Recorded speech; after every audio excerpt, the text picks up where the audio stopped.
Hobbit by J.R.R. Tolkien.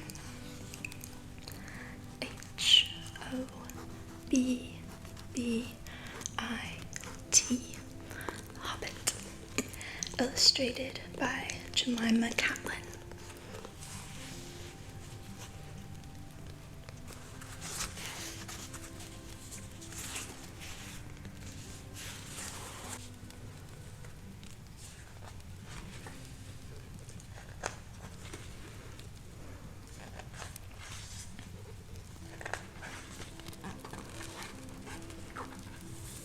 Chapter 1.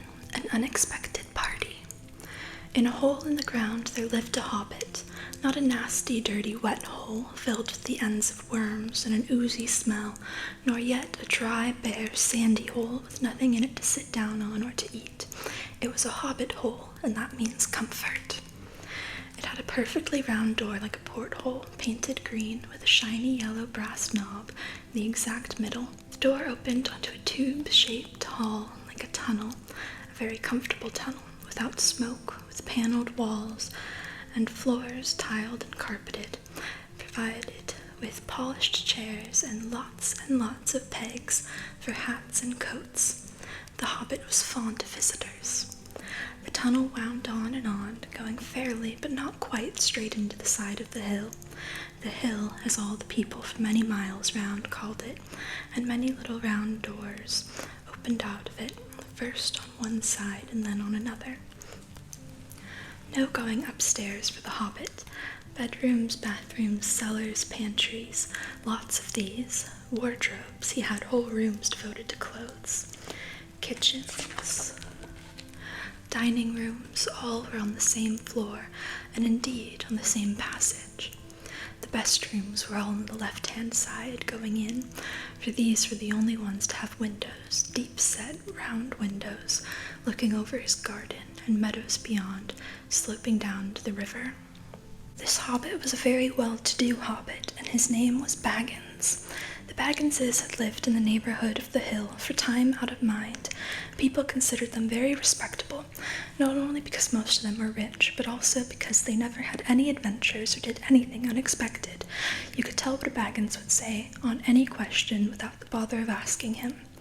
This is the story of how a Baggins had an adventure, and found himself doing and saying things altogether unexpected. He may have lost the neighbor's respect, but he gained, well, you will see whether he gained anything in the end. The mother of our particular hobbit. What is a hobbit? I suppose hobbits need some description nowadays, so they have become rare and shy of the big people, as they call us. They are, or were, a little people, about half our height and smaller than the bearded dwarves. Hobbits have no beards. There is little or no magic about them, except the ordinary, everyday sort which helps them to disappear quietly and quickly when large, stupid folk like you and me come blundering along, making a noise like elephants which they can hear a mile off. They are inclined to be fat in the stomach. They dress in bright colors, chiefly green and yellow, wear no shoes because their feet grow natural leathery soles, and thick, warm brown hair like the stuff on their heads, which is curly, have long, clever brown fingers, good-natured faces, and lap deep, fruity laughs, especially after dinner, which they have twice a day when they can get it. Now you know enough to go on with. As I was saying, the mother of this hobbit, of Bilbo Baggins that is, was the famous Belladonna Took, one of the 3 remarkable daughters of the old Took, head of the hobbits who lived across the water, the small river that ran at the foot of the hill. It was often said in other families that long ago one of the Took ancestors must have taken a fairy wife. That was, of course, absurd, but certainly there was still something not entirely hobbit-like about them, and once in a while members of the Took clan would go and have adventures. They discreetly disappeared and the family hushed it up. But the fact remained that the Tooks were not as respectable as the Bagginses, though they were undoubtedly richer. Not that Belladonna Took ever had any adventures after she became Mrs. Bungo Baggins. Bungo, that was Bilbo's father, built the most luxurious hobbit hole for her, and partly with her money, that was to be found either under the hill or over the hill or across the water, and there they remained to the end of their days. Still, it is probable that Bilbo, her only son, although he looked and behaved exactly like a second edition of his solid and comfortable father, got something a bit queer in his makeup from the Took side, something that only waited for a chance to come out. The chance never arrived until Bilbo Baggins was grown up, being about 50 years old or so, and living in the beautiful hobbit hole built by his father, which I have just described for you, until he had, in fact, apparently settled down immovably. By some curious chance one morning long ago in the quiet of the world, when there was less noise and more green, and the hobbits were still numerous and prosperous, and Bilbo Baggins was standing at his door after breakfast, smoking an enormous long wooden pipe that reached nearly down to his woolly toes, neatly brushed. Gandalf came by. Gandalf! If you had heard only a quarter of what I have heard about him, and I have only heard very little of all there is to hear, you would be prepared for any sort of remarkable tale. Tales and adventures sprouted up all over the place wherever he went, in most extraordinary fashion. He had not been down that way under the hill for ages and ages, not since his friend the old Took died, in fact, and the hobbits had almost forgotten what he looked like. He had been away over the hill and across the water on business of his own since they were all small hobbit boys and hobbit girls. All that the unsuspecting Bilbo saw that morning was an old man with a staff. He had a tall, pointed blue hat, a long grey cloak, a silver scarf over which his long white beard hung down below his waist, and immense black boots. "Good morning," said Bilbo, and he meant it. The sun was shining and the grass was very green, but Gandalf looked at him from under long bushy eyebrows that stuck out further than the brim of his shady hat. "What do you mean?" he said. "Do you wish me a good morning, or mean that it is a good morning whether I want it or not, or that you feel good this morning, or that it is a morning to be good on?" "All of them at once," said Bilbo, "and a very fine morning for a pipe of tobacco out of dwarves, into the bargain. If you have a pipe about you, sit down and have a fill of mine. There's no hurry, we have all the day before us." Then Bilbo sat down on a seat by his door, crossed his legs, and blew out a beautiful grey ring of smoke that sailed up into the air without breaking and floated away over the hill. "Very pretty," said Gandalf, "but I have no time to blow smoke rings this morning. I am looking for someone to share in an adventure that I am arranging, and it's very difficult to find anyone." "I should think so, in these parts.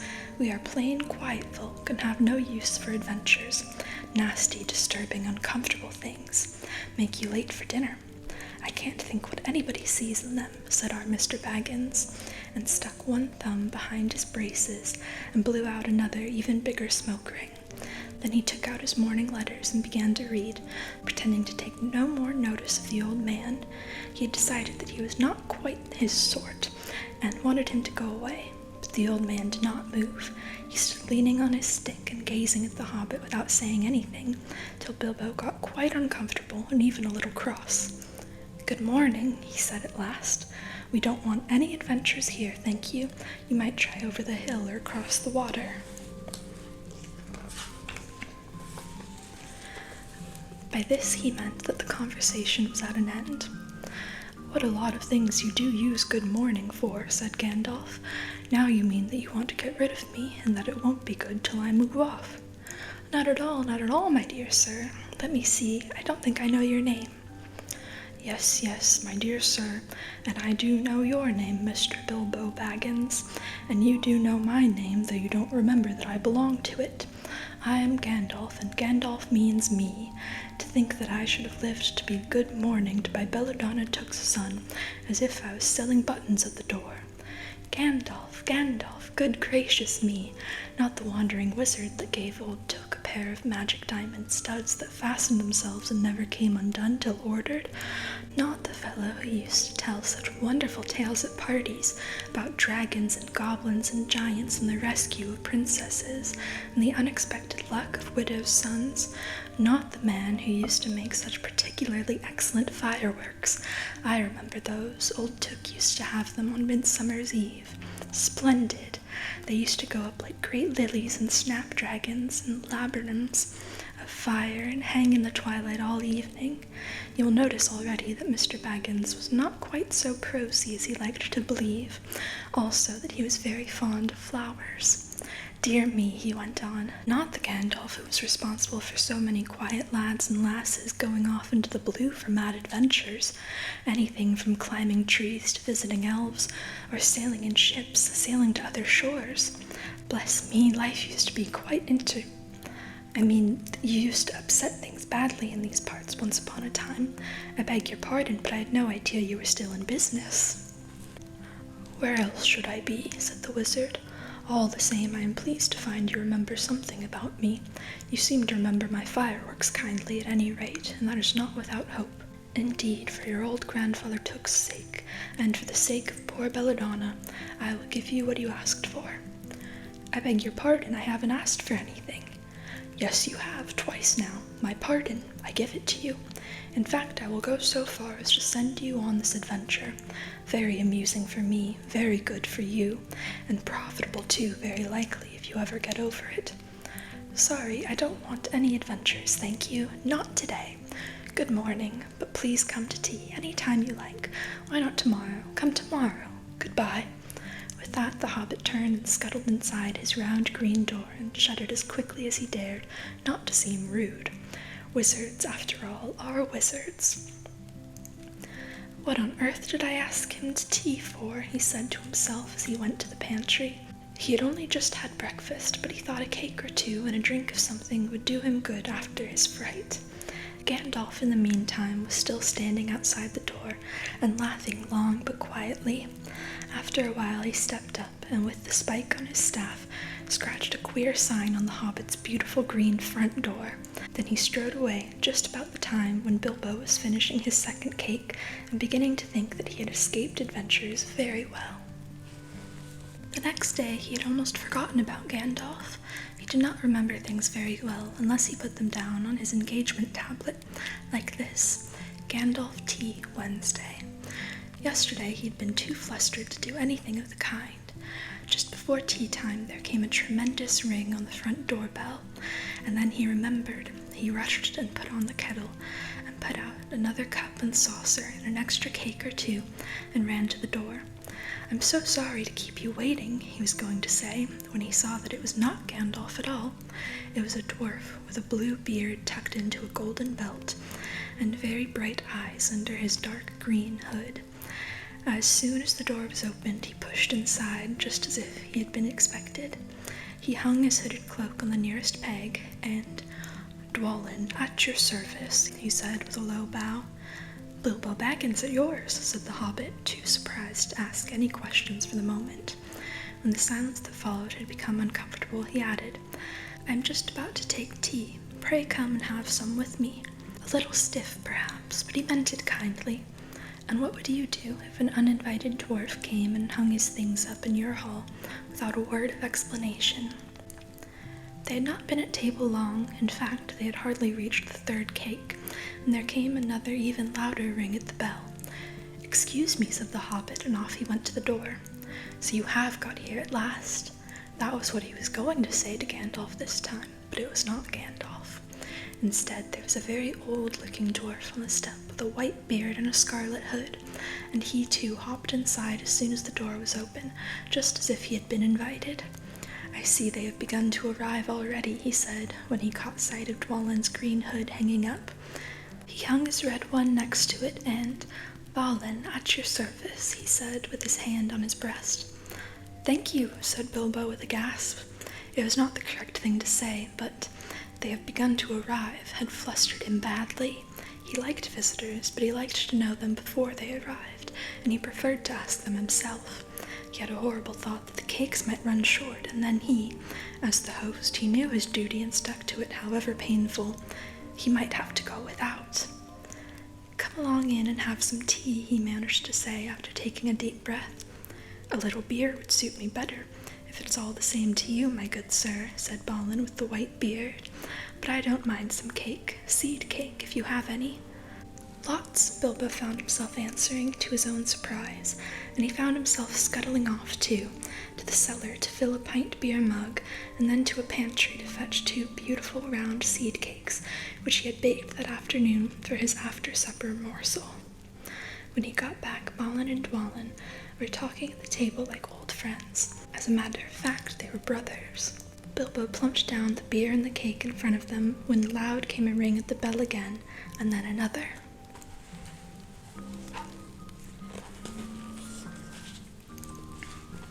Gandalf for certain this time, he thought as he puffed along the passage, but it was not. It was 2 more dwarves, both with blue hoods, silver belts, and yellow beards, and each of them carried a bag of tools and a spade. In they hopped as soon as the door began to open. Bilbo was hardly surprised at all. "What can I do for you, my dwarves?" he asked. "Kili at your service," said the one, and Fili, said the other, and they both swept off their blue hoods and bowed. "At yours and your families," replied Bilbo, remembering his manners this time. "Balin and Dwalin here already, I see," said Kili. "Let us join the throng." "Throng," thought Mr. Baggins. "I don't like the sound of that. I really must sit down a minute and collect my wits and have a drink." He had only just a sip, in the corner, while the 4 dwarves sat round the table and talked about mines and gold and troubles with the goblins and the depredations of dragons, lots of other things which he did not understand and did not want to, for they sounded much too adventurous, when ding-dong-a-ling-dang, his bell rang again, as if some naughty little hobbit boy was trying to pull the handle off. "Someone at the door," he said, blinking. "Some 4, I should say, by the sound," said Fili. "Besides, we saw them coming along behind us in the distance." poor little hobbit sat down in the hall and put his head in his hands and wondered what had happened and what was going to happen and whether they would all stay to supper. Then the bell rang again, louder than ever. He had to run to the door. It was not 4 after all, it was 5.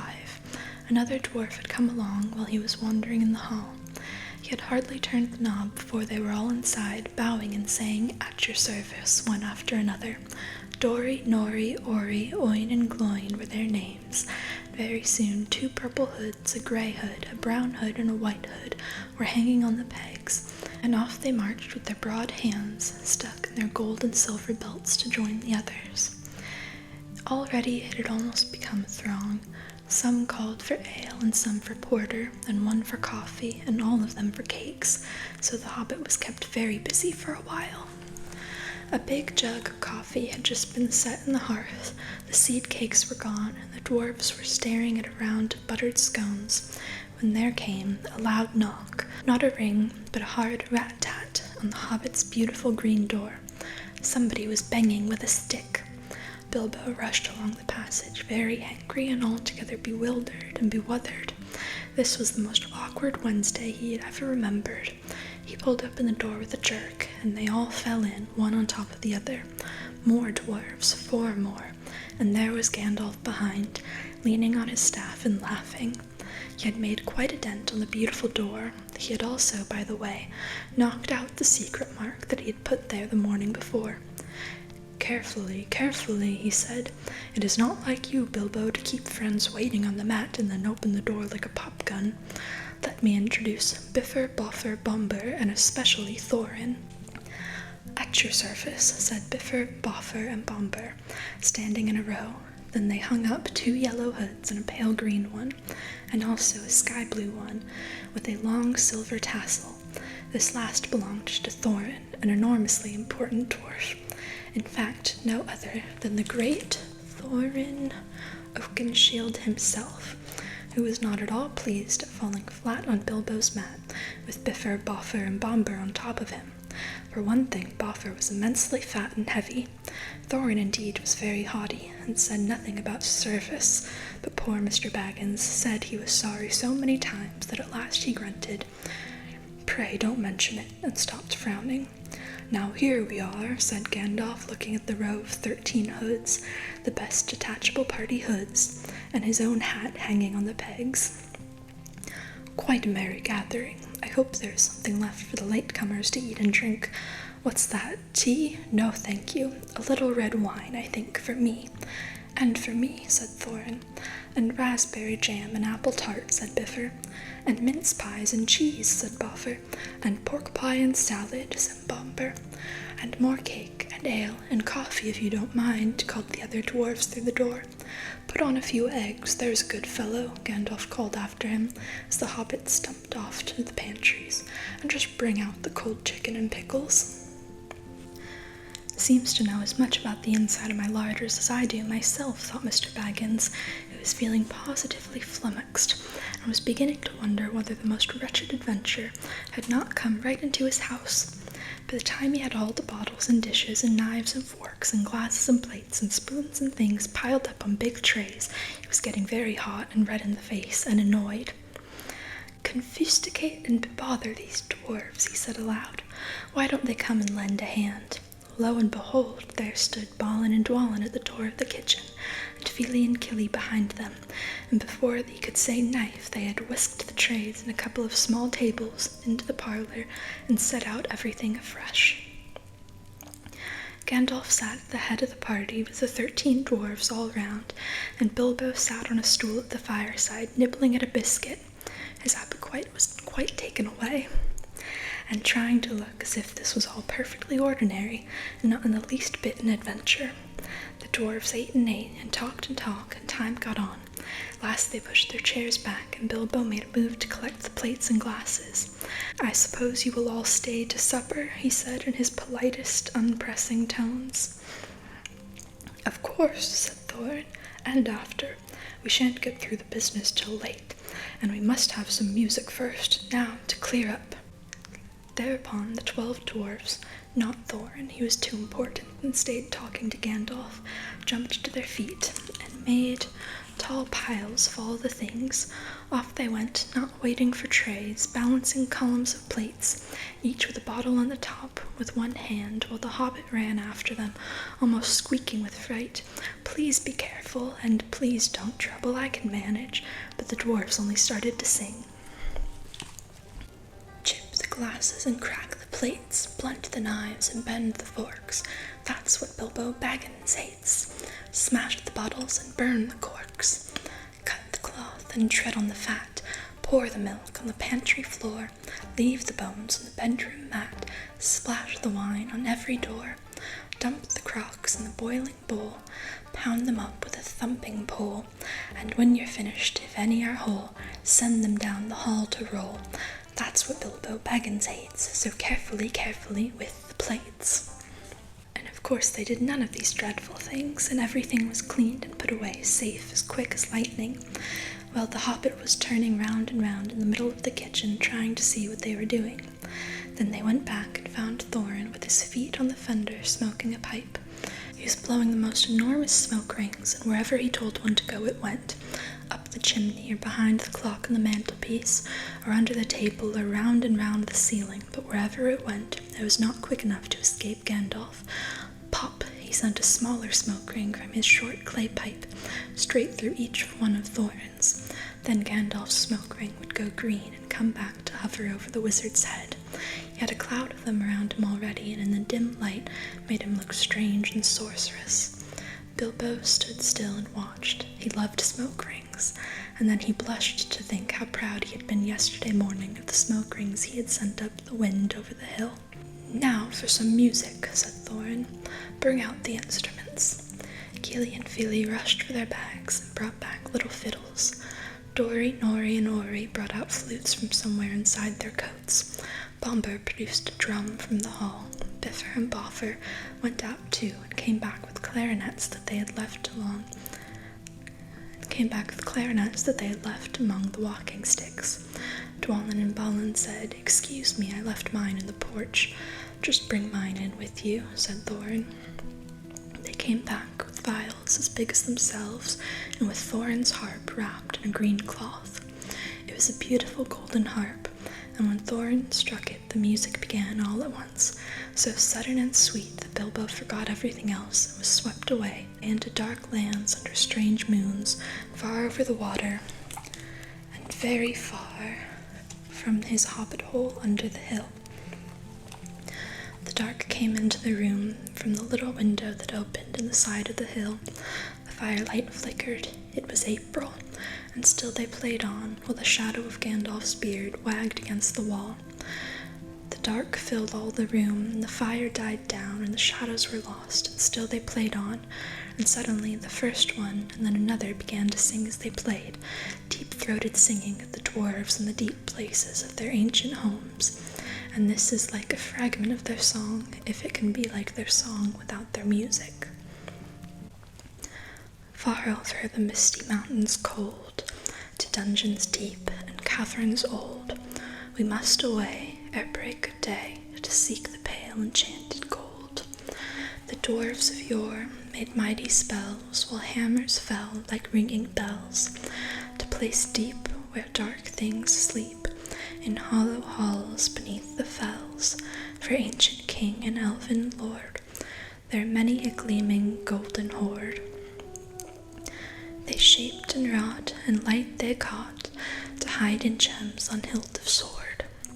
On silver necklaces they strung the flowering stars, on crowns they hung the dragon fire and twisted wire, they meshed the light of moon and sun. Far over the misty mountains cold, to dungeons deep and caverns old, we must away ere break of day to claim our long-forgotten gold. Goblets they carved there for themselves, and harps of gold where no man dwells.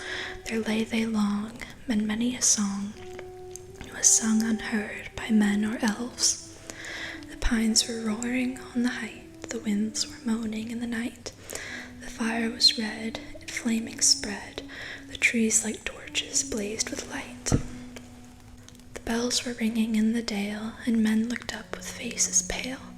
The dragon's ire, more fierce than fire, laid low their towers and houses frail. The mountains smoked beneath the moon. The dwarves, they heard the tramp of doom. They fled their hall to dying fall, beneath his feet, beneath the moon. Far over the misty mountains grim, to dungeons deep and caverns dim, we must away ere break of day, to win our harp and gold from him.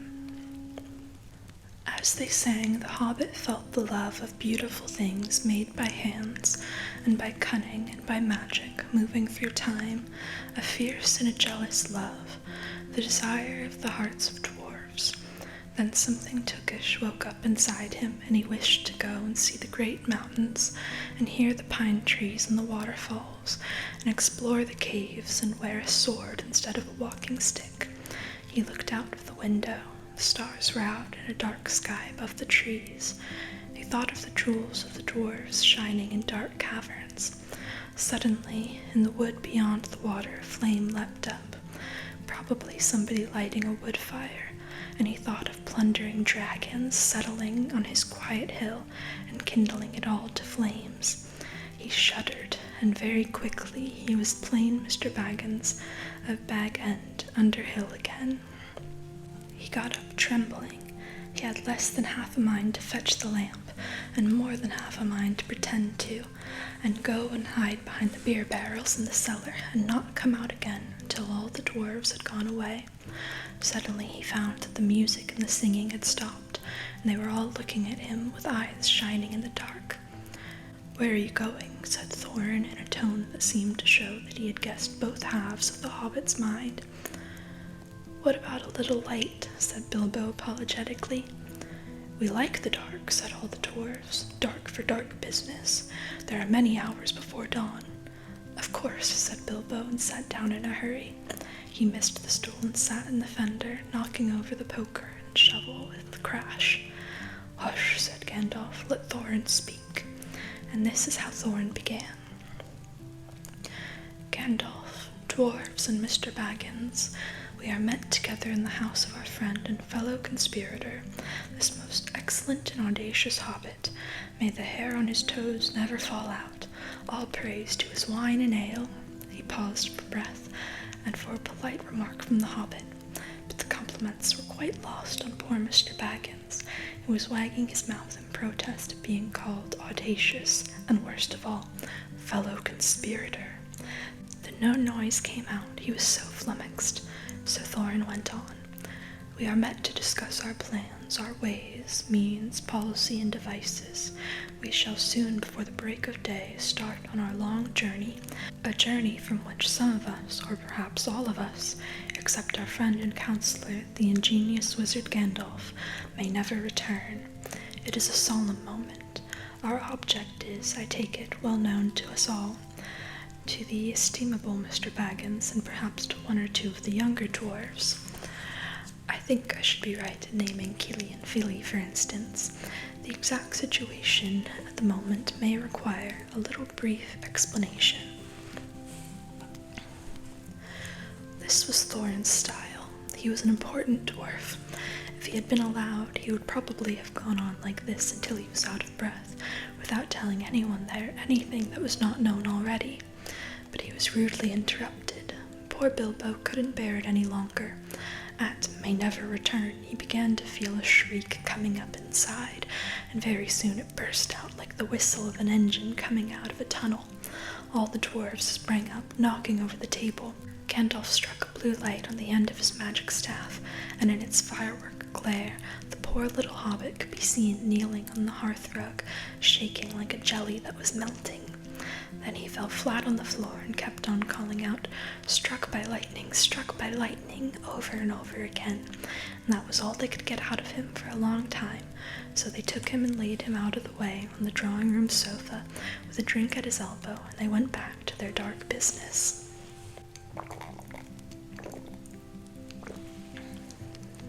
"Excitable little fellow," said Gandalf as they sat down again.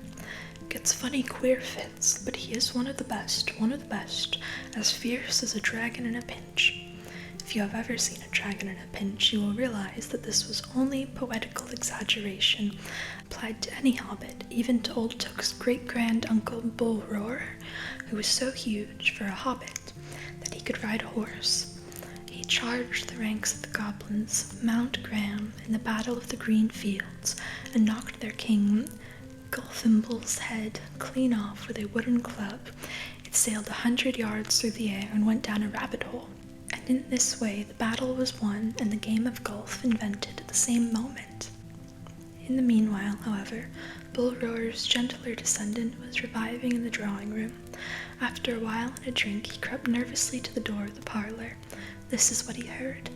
Gloin speaking, humph, or some snort, more or less like that.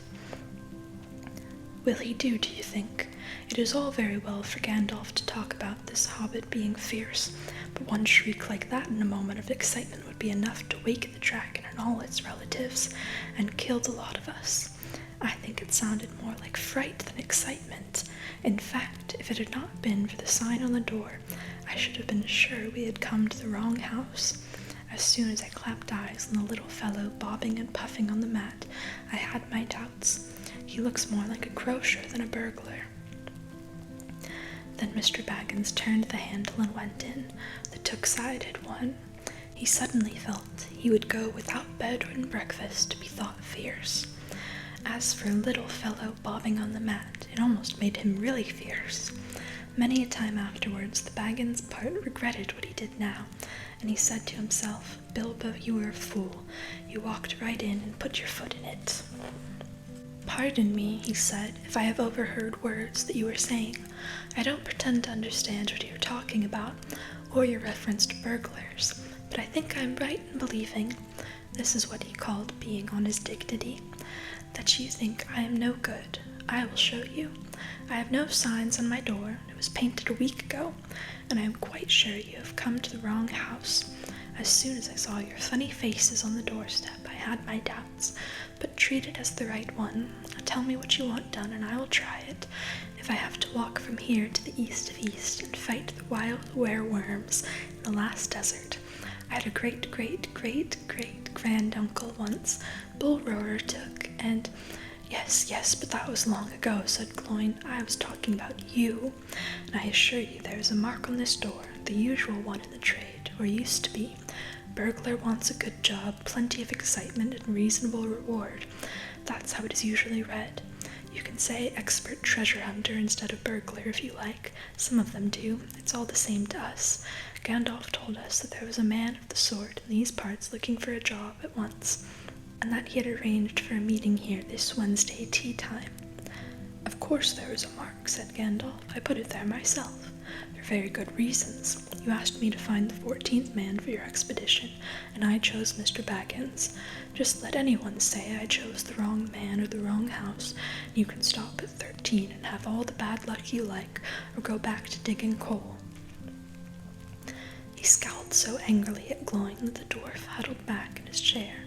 When Bilbo tried to open his mouth to ask a question, he turned and frowned at him and stuck out his bushy eyebrows, till Bilbo shut his mouth tight with a snap. "That's right," said Gandalf. "Let's have no more argument. I have chosen Mr. Baggins, and that ought to be enough for all of you. If I say he is a burglar he is, or will be when the time comes. There is a lot more in him than you guess, and a deal more than he has any idea of himself. You may, possibly, all live to thank me yet. Now, Bilbo, my boy, fetch the lamp. Let's have a little light on this." On the table, in the light of a big lamp with a red shade, he spread a piece of parchment rather like a map. "This was made by Thror, your grandfather, Thorin," he said in answer to the dwarf's excited questions. "It is a plan of the mountain." "I don't see that this will help us much," said Thorin disappointedly after a glance. "I remember the mountain well enough and the lands about it, and I know where Mirkwood is, and the withered heath where the great dragons bred." "There's a dragon marked in red on the mountain," said Balin, "but it will be easy enough to find him without that, if ever we arrive there." "This is one point you haven't noticed," said the wizard, "and that is the secret entrance. You see that rune on the west side, and the hand pointing to it from the other runes. That marks a hidden passage to the lower halls. Look at the map in this chapter, and you will see there the runes in red. It may have been secret once, said Thorin, but how do we know that it is secret any longer? Old Smaug has lived there long enough now to find out anything there is to know about those caves. He may, but he can't have used it for years and years. Why? Because it is too small. 5 feet high the door, and 3 may walk abreast, say the runes, but Smaug could not creep into a hole that size. Not even when he was a young dragon, certainly not after devouring so many of the dwarves and men of Dale. It seems a great big hole to me, squeaked Bilbo, who had no experience of dragons and only of hobbit holes. He was getting excited and interested again, so that he forgot to keep his mouth shut. He loved maps, and in his hall there hung a large one of the country round, with all his favorite walks marked on it in red ink. How could such a large door be kept secret from everybody outside, apart from the dragon? He asked. He was only a little hobbit, you must remember. In lots of ways, said Gandalf, but in what way this one has been hidden, we don't know without going to see. From what it says on the map, I should guess there's a closed door, which has been made to look exactly like the side of the mountain. That is the usual dwarves' method. I think that is right, isn't it? Quite right, said Thorin. Also, went on Gandalf, I forgot to mention that with the map went a key, a small and curious key. Here it is, he said, and handed to Thorin a key with a long barrel and intricate wards made of silver. Keep it safe. Indeed I will, said Thorin, and he fastened it upon a fine chain that hung about his neck and under his jacket. Now things begin to look more hopeful. This news alters them much for the better. So far we have had no clear idea what to do. We thought of going east, as quiet and careful as we could, as far as the Long Lake. After that the trouble would begin. A long time before that, if I know anything about the roads east, interrupted Gandalf. We might go from there, up along the river running, went on Thorin, taking no notice, and so to the ruins of Dale, the old town in the valley there, under the shadow of the mountain. But none of us liked the idea of the front gate. The river runs right out of it, through the great cliff at the south of the mountain, and out of it comes the dragon too, far too often unless he has changed his habits. That would be no good, said the wizard, not without a mighty warrior, even a hero. I tried to find one, but warriors are busy fighting one another in distant lands, and in this neighborhood heroes are scarce, or simply not to be found. Swords in these parts are mostly blunt, and axes are used for trees, and shields as cradles or dish covers, and dragons are comfortably far off, and therefore legendary, which is why I settled on burglary, especially when I remembered the existence of a side door. And here's our little Bilbo Baggins. The burglar, the chosen and selected burglar. So now let's get on and make some plans. Very well then, said Thorin. Supposing the burglar expert gives us some ideas or suggestions. He turned with mock politeness to Bilbo. First, I should like to know a bit more about things, said he, feeling all confused and a bit shaky inside, but so far still tookishly determined to go on with things. I mean about the gold and the dragon and all that, and how it got there, and who it belongs to, and so on and further. Bless me, said Thorin, haven't you got a map? And didn't you hear our song? And haven't we been talking about all this for hours? All the same, I should like it all plain and clear, said he obstinately, putting on his business manner, usually reserved for people who tried to borrow money off him, and doing his best to appear wise and prudent and professional, live up to Gandalf's recommendation. Also, I should like to know about risks, out-of-pocket expenses, time required, and remuneration, and so forth, by which he meant, what am I going to get out of it, and am I going to come back alive? Oh, very well, said Thorin. Long ago, in my grandfather Thror's time, our family was driven out of the far north and came back with all their wealth and their tools to this mountain on the map. It had been discovered by my far ancestor, Thrain the Old, but now they mined and tunneled, and they made huger halls and greater workshops, and in addition I believe they found a good deal of gold, and a great many jewels too. Anyway, they grew immensely rich and famous, and my grandfather was king under the mountain again, and treated with great reverence by the mortal men who lived to the south and were gradually spreading up the running river as far as the valley overshadowed by the mountain. They built the merry town of Dale there in those days. Kings used to send for our smiths and reward even the least skillful most richly. Fathers would beg us to take their sons as apprentices and pay us handsomely, especially in food supplies, which we never bothered to grow or find for ourselves. Altogether, those were good days for us, and the poorest of us had money to spend and to lend, and leisure to make beautiful things just for the fun of it, not to speak of the most marvelous and magical toys, the like of which is not to be found in the world nowadays. So my grandfather's halls became full of armor and jewels and carvings and cups, and the toy market of Dale was the wonder of the north. Undoubtedly, that was what brought the dragon. Dragons steal gold and jewels, you know, from men and elves and dwarves, wherever they can find them, and they guard their plunder as long as they live, which is practically forever unless they are killed, and never enjoy a brass ring of it. Indeed, they hardly know a good bit of work from a bad, though they usually have a good notion of the current market value, and they can't make a thing for themselves, not even mend a little loose scale of their armor. There were lots of dragons in the north in those days, and gold was probably getting scarce up there, with the dwarves flying south or getting killed, and all the general waste and destruction that dragons make, going from bad to worse. There was a most especially greedy, strong, and wicked worm called Smaug. One day he flew up into the air and came south. The first we heard of it was a noise like a hurricane coming from the north, the pine trees on the mountain creaking and cracking in the wind. Some of the dwarves who happened to be outside. I was one lucky, a fine adventurous lad in those days, always wandering about, and it saved my life that day. Well, from a good way off, we saw the dragon settle on our mountain in a spout of flame. Then he came down the slopes, and when he reached the woods, they all went up in a fire. By that time, all the bells were ringing in Dale, and the warriors were arming. The dwarves rushed out of the great gate, but there was a dragon waiting for them. None escaped that way.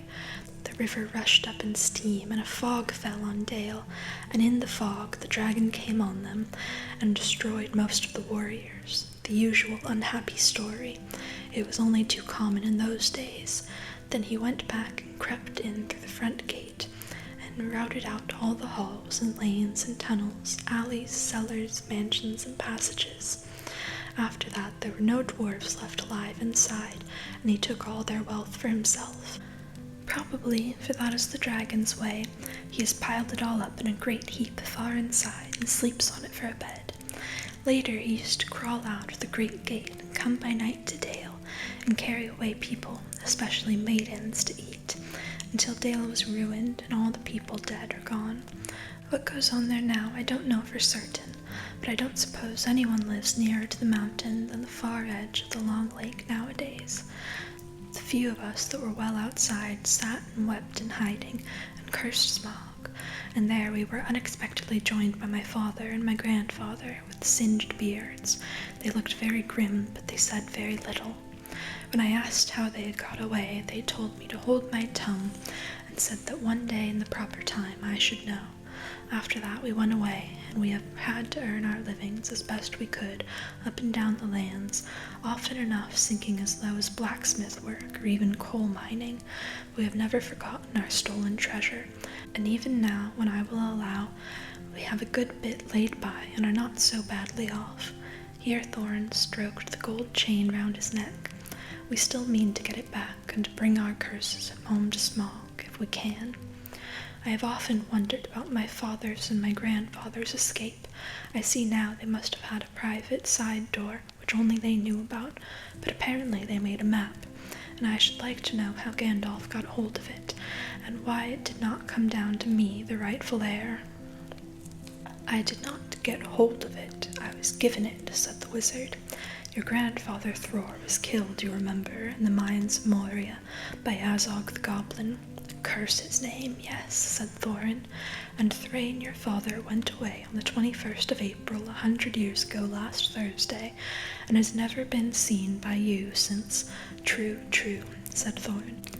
Well, your father gave me this to give to you, and if I have chosen my own time and way for handing it over, you can hardly blame me, considering the trouble I had to find you.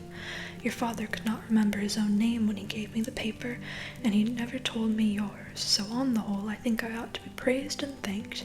Here it is, said he, handing the map to Thorin. I don't understand, said Thorin, and Bilbo felt he would have liked to say the same. The explanation did not seem to explain.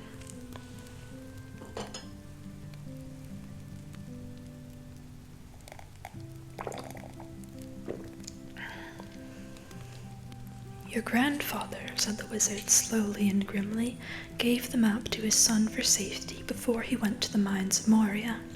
Your grandfather went away to try his luck with the map after your grandfather was killed, and lots of adventures of a most unpleasant sort he had, but he never got near the mountain. How he got there, I don't know, but I found him a prisoner in the dungeons of the necromancer. Whatever were you doing there? Asked Thorin with a shudder, and all the dwarves shivered. Never you mind. I was finding things out as usual, and a nasty dangerous business it was. Even I, Gandalf, only just escaped.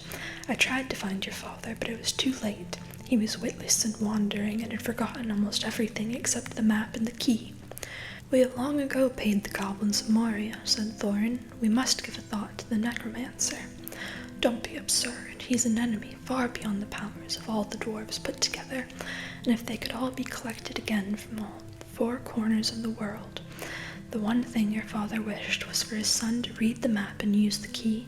The dragon and the mountain are more than big enough tasks for you. Hear, hear, said Bilbo, and accidentally said it aloud.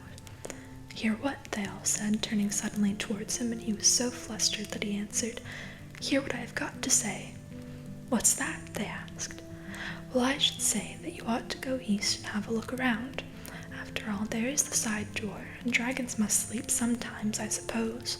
If you sit on a doorstep long enough, I dare say you will think of something.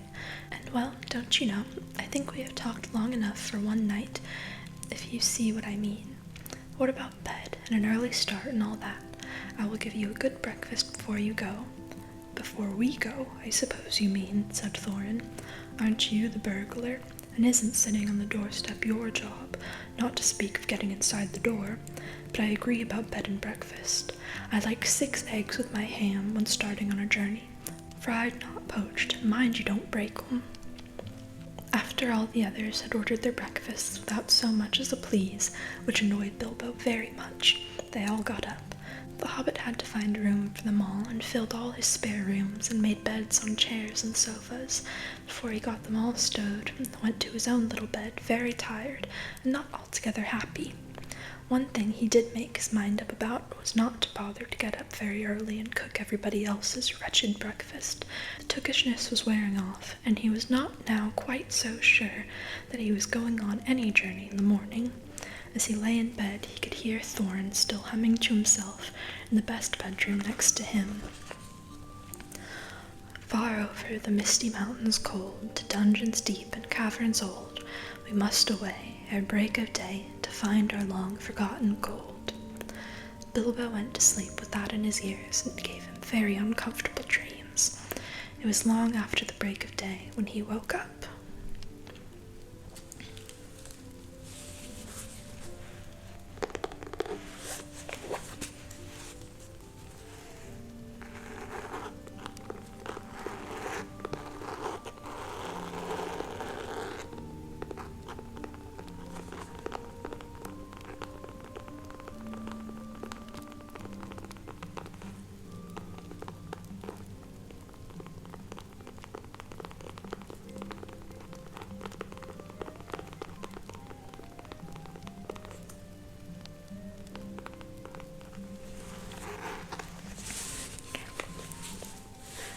Hope you enjoyed the first chapter of The Hobbit.